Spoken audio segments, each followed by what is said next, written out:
Hello and a warm welcome to Federal's special program, Capital Beat.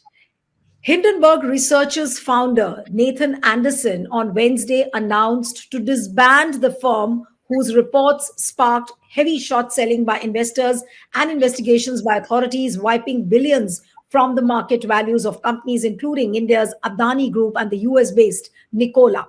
Now, Nathan Anderson, he has cited the toll of the rather intense and at times all encompassing nature of the work as a reason for his decision in a website post published on Wednesday. In his farewell letter, what he has written, and I'm going to quote, I write this from a place of joy. Building this has been a life's dream. I did not know at the outset of it would be possible to find a fulfilling path. This wasn't an easy option, but I was naive to the danger and felt drawn to it magnetically. And then he goes on to write that it wasn't always obvious to me, but but I now view all of this as a love story. To my wife, you've been so patient with me. It has not been easy, to put it mildly, and I'm forever grateful that you have sacrificed so much and pushed forward with me. And now, my dear, we get to enjoy it together for as long as this world will let us. And then he addresses his family and friends. I'm sorry for the times I have ignored you while I let my attention be drawn away. I can't wait to have more time to share with you together.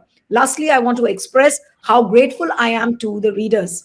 And he also reveals in that note that he's going to reveal that model as to how he operated, how he exposed the things. And he said that I need about 6-7 months and then I'm going to reveal it. And the kind of reactions which have been coming since morning, a lot of political reactions where there is a mood of celebration. BJP supporters and also the Adani supporters, they are celebrating and rejoicing. It seems that almost like Modi and Adani have got a clean chit. And I was reading just a short while back, Adani's chief financial officer, he had written a tweet saying that Ghazi aaye, Ghazi gaye, which almost translates in English like conquerors came and conquerors have gone. This is how he has reacted. But how does one make of this situation where Hindenburg has wound up? What is the kind of message? What is going to be the impact on the share market? Because Adani's shares apparently since morning have been doing well, and they have seen a jump up to about 7%. So we'll try and understand this entire phenomena. How does it impact politically and economically as well? Joining me now is Sriram Subramanian, who is the founder and managing director of an organization called In Govern. And thank you so much, Mr. Sriram, for joining. And we have Giri Prakash, who's the business editor of TheFederal. Thank you so much for joining, Giri. And I'll begin with Giri so that he can put the things in perspective, and then I'll come to Mr. Sriram. Giri, how would you really see Hindenburg winding up its operations, and what is the kind of message which it has sent today? Well, whatever allegations they came up with against Adani Group, particularly the Indian conglomerate, that's something that needs to be scrutinized, and that led to a washout of a few hundred crores as far as the Adani Group is concerned. Those questions still need to be answered, and they have raised a whole lot of these allegations. Just because Hindenburg is closing down doesn't mean that there shouldn't be any scrutiny of whatever the Hindenburg report suggested. I think that should continue, because primarily for one reason, this allows the regulator SEBI, to make it much more, to make almost all its structure very transparent, at the same time far more regulated. At least for that sake, this should continue. And I personally feel that whether Hindenburg closes or not, or whether it's still open, there could be some other short seller who might come up with another kind of allegation. Right now, 3 or 4 of them have closed on earlier, citing very interestingly the same kind of reasons which Hindenburg founder said.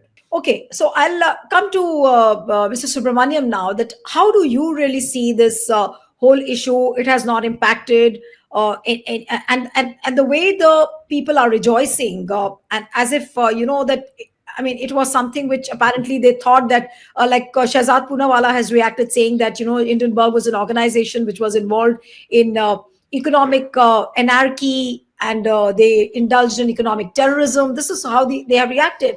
So, how do you really see this now winding up of the Hindenburg operations?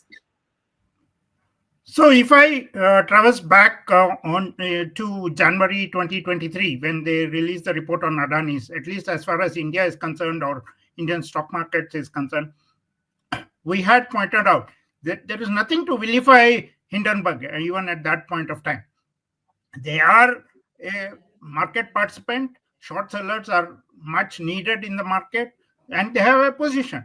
And they put out a report and which contained no new information. That information which was there in the Hindenburg report had already been published by many journalists out there. There were allegations of Adani's round tripping, having shell companies in Mauritius, etc., which had already been out there. What Hindenburg did is just take a position. One, a short position. Two is compile all the information and say that it is high time the Indian regulators looked into it, which sort of created this political ramification. If it were some probably a lesser known company in India which was not linked to the dispensation at that time, etc., etc., probably it would not have received as much coverage as it did then, neither now. I mean, the same thing holds good now. Why should we rejoice or be? It is silly. In fact, Hindenburg is just another market participant. It is any research house which is advising clients, which is putting out research reports. You take for what the report is worth. If you see merit, if the market participants see merit, yes, they will react to it. If they don't see merit, they will not react. And actually, if you look at the stock prices of the Adani Group companies itself, since 2023, they have not required as much. So the other market participants saw reality in the fact that many of the Adani Group company stocks had been overvalued and sort of corrected it down, or at least put it showed a mirror, so to say, to other market participants and just opened the eyes of other market participants. So if you look at it from a very logical perspective, nothing wrong in Hindenburg putting out the report even in Jan 2023, nothing wrong in Jan 2025 when they have shut shop. So there is no reason for people to jump up and down and attribute things which are beyond what is, I think, visible or what is logical. But Giri, it does raise certain eyebrows because this winding up of operations has been officially announced just 5 days before Donald Trump swears in as the 47th president of India. Now, there are people who are talking, and in fact, there are murmurs in the political corridors that could there be some pressure? Was Nate Anderson under some kind of pressure? I take Mr. Subramanian's point. There was a company called Eros, which was into movie making and entertainment channel and all that. And Hindenburg did report about it, but not much was made out of it. It is because of the Adani Group. It is because of Mr. Gautam Adani, who is one of the richest individuals in the world, and I think that's the reason why it got attention. And see, these are all very speculative in nature, saying that 5 days from now or 10 days from now, there will be a new president in the United States, and therefore that could be one of the reasons why this actually happened. There's no reason for the Hindenburg founder to go ahead and come up with a very lengthy kind of statement where he acknowledges that it was very stressful for him. And please do understand, this business is actually very stressful. It's not like one of those normal traders that they do. It involves a lot of investigation. You have very less money. Several things are opaque. The companies are very complex in nature, and there is a web of complexity when it comes to shell companies and the real ones. To go there and to actually ferret out facts and figures is takes a lot of your time, and you just can't go wrong, right? You just can't go wrong here, all right? Because every sentence of what you say, every data that you send out will be under scrutiny. And if the company finds out that some of these things are completely wrong, they can not only take you to court, but they can, you'll have to pay a very heavy penalty for it. I mean, that's something that we should be aware of. But Beery, the whole question is that do we just read this as a strategic move made by Nate Anderson because whatever projects he had in the pipeline, they got over. And now finally, after earning whatever he was making an effort into, and now he's planned to retire from an active life. Is that how you would read this? No, that's okay. I mean, let's look at some of the earlier short sellers, like say Jim Chanos. He exited in November 23, and he was one of the latest, and he was one of the most prominent short sellers. And he did talk about how, and you should also look at the fact that there's been a continuous bull run in stock markets across the world, and in those situations, for a short seller to actually exist becomes much more difficult. And there is a lot of passive investment funds which made short selling more challenging. These passive investment funds actually they ignore short-term market trends. And there was Bill Ackman. He was he was known for his controversial shot against Herbalife. And in 2022, he actually said that he's going to step away from short selling entirely. And there was Carson Block connected with Muddy Waters, and he also did the same thing. So there are quite a few who had done that earlier, citing more or less similar reasons. So I don't see any conspiracy behind this. So, okay, so you're not sensing any kind of conspiracy. But I'll come to you, Mr. Subramanian, that the way the Adani shares have rallied today, what is the reason? Because we've seen that, Adani is also facing a US indictment anytime now. The trial will begin soon. And the winding of operations has coincided exactly with the shares doing a little better than what they were doing. So how would you read that? No, I'm not reading much into the rise in Adani Group stocks. They were not. They were in line with market. If anything, even if you look at IT services companies, Infosys, Reliance, etc., they have rallied much more probably than Adani Group stocks. At least the frontline Adani Enterprises, Adani Ports, and all did today. So from that perspective, I don't read much into the rise in Adani Group stocks. Just to add to Giri's point, right? I mean, short selling, any activism for that matter, is going to be very stressful. I mean, be it civic activism we see in our cities, where because the resources of the company and the resources of the government when there is civic activism, or the resources of the company if there is activism against any company, are much more, right, than an activist. In the case of Nathan Anderson or Hindenburg especially, I note through Wall Street Journal that the funds that Hindenburg utilized was not actually funds of others. Okay, they were not managing funds. They were their own capital in the first place, or they were charging clients for their reports and making a percentage of the profits that the reports, the positions of their clients earns. Okay, they're not managing funds. That is a distinction with respect to probably other short sellers. So it is going to be very, I think, in their history, in 2017 when they started, every year they must be coming out with 4 or 5 reports. So in their history, they may have done only about 30, 40, 50, I would think, short selling positions. But they would be large, they would be in-depth research, and they would be sometimes work out and not work out. I mean, I believe about 70% of trades worked out. The rest did not work out. Even in the latest one, Carvana, which they released last month, I think Carvana has rallied 20% since they shorted, or since they came out with the report. We don't know whether Carvana, their position was at a much higher price. So all these matter, and two is obviously, I mean, the conspiracy theories, unless there is something investigative, are beyond the scenes as of now, at least. Right. But I want to come to the political reactions, Giri. How would you read that? Shehzad Poonawala's reaction. Then people have started linking Rahul Gandhi, and on the social media, people have said that Hindenburg was in alliance with Rahul Gandhi, and he has already mentioned about how Congress is fighting the Indian state. Then they've started linking it with George Soros.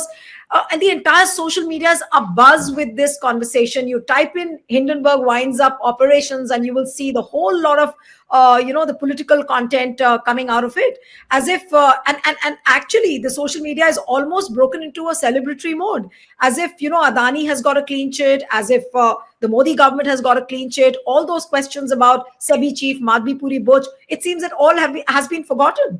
What would you say to these political reactions? See, the Adani Group has always been maintaining that Hindenburg report doesn't make any kind of material difference to its operations, right? To an extent, it actually went ahead and completely sort of ignored, within quotes, about whatever the report came up with. So when that's the case, and if whether Hindenburg closes down or some other short seller closes down, how should it matter to it at all? Why is there a celebratory mood